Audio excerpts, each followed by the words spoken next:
Hello. Gosh, it's been a glorious few days here and plants have really appreciated it. So let's have a look at what's been going on in the garden over the last couple of weeks. I'm Zorab and this is real life gardening. In this very hot weather, I'm playing a game of, in and out with all these plants. I'm taking them in the evening, mainly to keep them away from the vast number of slugs that we have living in this long grass around me. But I'm bringing them out during the day because it's just getting too hot in the greenhouse. This morning I've just discovered that the young lettuces I've been carefully nurturing, putting them in water, keeping them okay. Well, I missed them yesterday for a short amount of time and they are now wilted. They are very, very dry. So I'm going to soak the roots in water, hope that they pick up, because these were the lettuces I was hoping to be harvesting actually in the next couple of weeks, just to start picking some of their leaves. This is a real setback and I'm looking at them, I'm wondering if some of them are starting to bolt because of the heat. What a shame. I have got more lettuces on the go, but that's not the point. I wanted these ones. But the other thing I can see, which I'm really excited about, is I can see tiny weeny little flowers, just the beginnings of them. These are butternut squashes. They do need to get into the ground. Roots are starting to come out of the bottom, so they definitely need to get into the ground. Ooh, maybe I'll get that done today. That would be good. Here in the back garden, the potatoes are doing really well. They actually were doing so well, they'd started flopping over the side quite a lot. So I've put in 3 of these large stakes, and there are 2 canes with toppers on them to protect my eyes. And then I've put 2 rows of soft twine going from here, round there, and to that one. And then from there, round the cane there to that one, just to hold them up a little bit. Unfortunately, I damaged a couple of the stems while I was doing that, but the rest of them are looking okay. So I only did this a couple of days ago, day before yesterday in fact, and I'm expecting this foliage to pick up and probably grow even more. And they're looking really good. I'm really pleased with how healthy these ones are looking. I can just see the first flowers appearing on these potatoes. It's incredibly pretty. If you're enjoying this video, please give it a thumbs up or leave a comment, or both. And if you haven't done so already, please consider subscribing. And if you'd really like to help out, well, at the end of this, if you watch another of my videos, that will send a message to YouTube and tell them that you're really enjoying my channel. Thanks. And here at this end of the garden, well, I've got a potato grow bag. It's the first time I've used a specifically designed bag. I've grown potatoes in bags and sacks plenty of times, but not in one of these that is especially designed for it. And in here, there is, let's move it up a bit.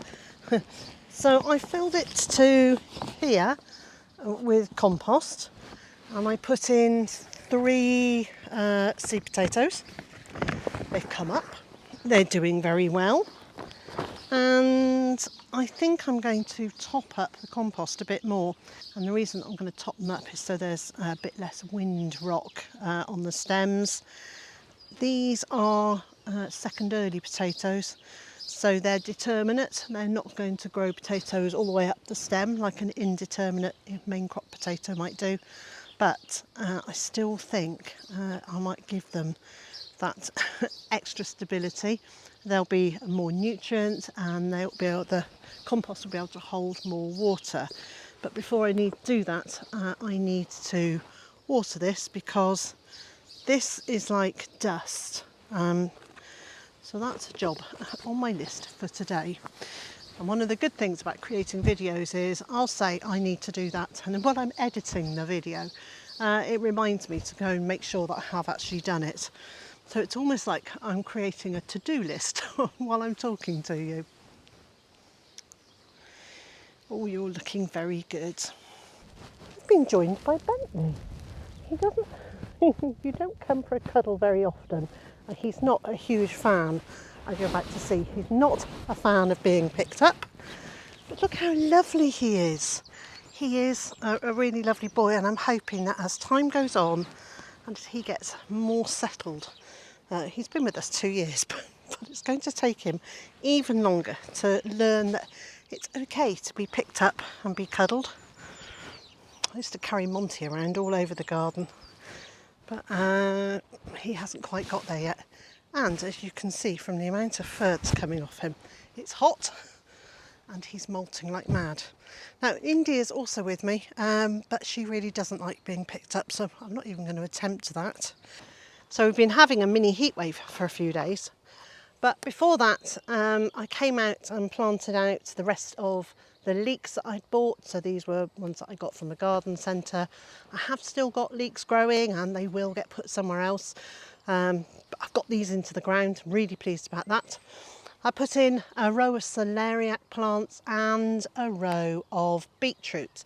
And the beetroot are two different types. They're the ones that I sowed earlier in the year. And the other thing I did was any potato plants that were left in this bed, I lifted and moved to the raised beds. I think previously you saw me creating spaces in the straw, putting in compost and planting seed potatoes. Well, where I'd lifted potato plants out of that bed, I then just added them in here. So now there are 2 potatoes growing per pocket, pretty much. Not there and not here. But if I find other potatoes in the garden, I might add those. Alternatively, I might use these seed potatoes, which are still lying around. The ones at that bed were all just seed potatoes. They hadn't grown into plants. And they're doing well. These are doing well. And what this means is that we're very likely to have a decent number of potatoes to store for use later in the year. At my request, Mr. J has been through and strimmed in this area and knocked back some of the stinging nettles and also the brambles, which had got as tall as me. And this is supposed to be a compost heap. And when I emptied everything out of it previously, I just didn't do anything with it. And so inevitably the brambles and the stingers have moved in. So I'm going to finish clearing these out. I'm going to have to either cut back hard or dig out the brambles and recreate this properly as a compost heap. Now it's probably not going to be for really good quality compost. It's probably going to be what I kind of call my rubbish heaps. So I will throw on this lots and lots of weeds and let them break down. And that's fine for going into the bottom of raised beds, which I'm then going to put something over the top of, because it's unlikely to get hot enough to kill off the weed seeds. It'd be a cold composting method, so I'll have the volume, but I won't necessarily have the quality of compost. That's okay. I can either use some bought-in compost or some homemade compost made in my hot bin composter to go on the top of beds, but this will give me volume. It will also give me somewhere to put the vast number of weeds that I'm going to be pulling up out of the veg garden in the next 2 or 3 weeks. She says hopefully. The cabbages that were planted out a few weeks ago are looking really good. They're really starting to grow well now. They're enjoying the heat. And they seem to have got their roots down and to be able to get lots of water. I haven't watered them in this heat and they're looking pretty good. So it was cabbages on the outside, and then in the central row 2 Cavolo Nero kale and 2 purple sprouting broccoli. At the beginning of last week I went to Chelsea Flower Show, and then I took a few days of rest and recuperation to to get over that trip really. So I didn't do anything in the garden, and then the heat came, so I've stayed inside, and hopefully the moving the plants in and out of the greenhouse, making sure they've got adequate water, will be sufficient for while we have this heat. It's supposed to get cooler tomorrow and again the day after, so maybe by the weekend I will be out here doing some more in the garden. A couple of weeks ago I started a new project in the back garden. It's not entirely complete yet, but let's have a look and see what I got up to. And note the jeans and the jumpers, because 2 weeks ago the weather was a lot cooler than it is now.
while I'm here in the back garden, I want to show you this bed because I'm so pleased with it. So this is the one that I started creating, I think it was February last year, and I created it from scrap wood, bits of old fencing posts that had broken, some wood that we had from an outbuilding that we took down because it was falling apart. And I filled it with used animal bedding, and there may be some molehills in here, I can't really remember. And there might be 1 or 2 bags of compost, but there really isn't that much. And then I filled it with plants, and mostly they were plants that I already had elsewhere or that people gave me, or I divided from other plants that I had. So how lovely is this? So these beautiful perennial foxgloves, really pleased with these. They're sort of apricot-y peach colour. I have a rose behind me. It's actually digging into my back as I'm sitting here, so maybe I need to move. And this is called something parfait. And this plant is valeriana. It's actually a wildflower, and it's got the most incredible sort of honey smell. Now I love the scent, I love that fragrance. I brought Mr. J out here yesterday and said, smell how wonderful this is. And he said, oh, it's got really bitter tones to it. Now I don't get to the bitterness, so it's interesting how different people perceive different aromas. I've just remembered what this is called. It's bouquet parfait. There's some camasias through there. At the back, the very tall plant that looks like stinging nettles is far from being stinging nettles. This is a nepeta, and so a catnip, catmint. And I know most people think of nepetas as being quite low growing, but this isn't. This grows to at least 4 feet. It's in a raised bed, so I'm guessing it's about 4'6", so 120 to 130 centimetres high.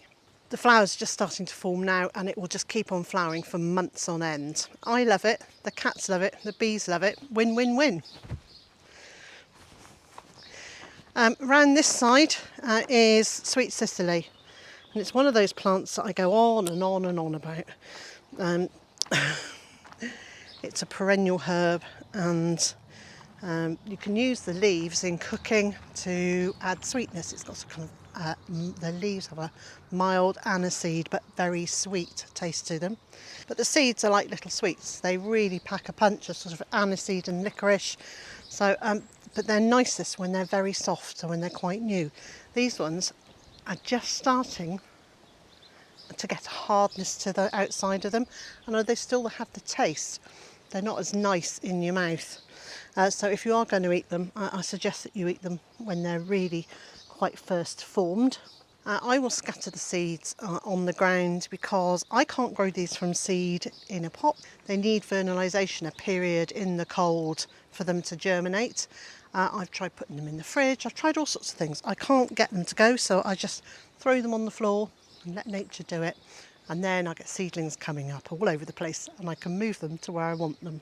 Because I haven't done it yet, I'll also be planting my bean seeds this week, and they're going to be growing up this support system, which needs a bit of TLC. There are lots of ways you can support beans in your garden. You don't need something as permanent as this. If you'd like some ideas for bean supports for your garden, well, I've made a video. I'll leave a link on the screen and in the video description. And if you click on that link, it'll take you straight through to that video. And so, wherever you are in the world and whatever you've got planned for today, I hope it's a good one. And I also hope you'll join me again next time.